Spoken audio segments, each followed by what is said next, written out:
جب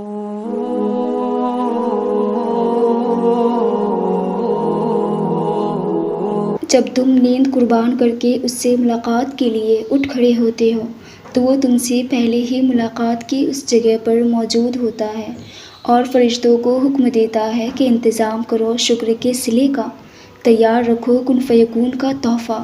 پھر فرشتے اللہ تعالیٰ سے پوچھتے ہیں کہ یا اللہ، آج ایسا کون سا مہمان آ رہا ہے؟ تم اسی سے اندازہ لگا سکتے ہو کہ تہجد کی دعا کبھی بھی رد نہیں کی جاتی۔ اللہ اگر نوازنے میں دیر کر رہا ہے تو اس کا مطلب یہ ہرگز نہیں ہوتا کہ وہ تمہیں انسنا کر دیا۔ وہ تو شہرک سے بھی زیادہ قریب ہے تمہارے۔ تم کیا مانگنے والے ہو اور کب کب مانگنے والے ہو، ہر چیز کی خبر ہے انہیں۔ اللہ کبھی بھی تمہیں تڑپتا ہوا نہیں چھوڑتا، وہ ہر لمحہ تمہارے ساتھ ہے۔ انہیں اس بات کا بخوبی علم ہے کہ تم کتنی پریشانی میں مبتلا ہو۔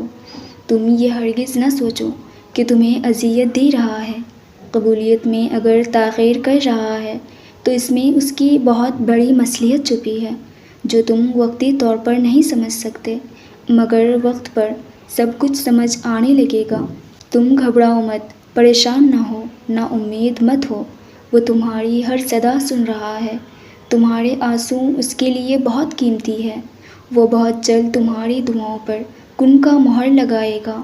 یہ دیر فقط تمہارے صبر کا امتحان ہے۔ اللہ کچھ کو فوراً دے دیتا ہے اور کسی کی آواز کو وہ بار بار سننا چاہتا ہے۔ کتنے خوش نصیب ہیں وہ لوگ جن کی آواز کو وہ سننا چاہتا ہے اور عطا بھی مانگ سے زیادہ انوکھا کرتا ہے۔ تمہارے رب خود قرآن میں تم سے مخاطب ہے کہ دعا پہاڑوں کو بھی ان کی جگہ سے سرکا سکتی ہے۔ تم اپنی دعاؤں کی قبولیت کو لے کر شک میں مبتلا نہ رہو۔ دعائیں سب سے بڑی آزمائش ہوتی ہے اور آزمائش پر پورا اترنے والوں کے لیے اللہ کے ہاں بہترین اجر کا وعدہ ہے۔ آگ گلزار کر دی گئی جب اللہ تعالیٰ ابراہیم علیہ السلام کا بھروسہ دیکھا۔ معجزہ اس طاقت کا نام ہے کہ جس کی بنیاد کامل یقین ہے۔ جو ابراہیم علیہ السلام کا رب ہے وہ تمہارا بھی رب ہے۔ وہ تمہارے لیے بھی معجزہ کر سکتا ہے۔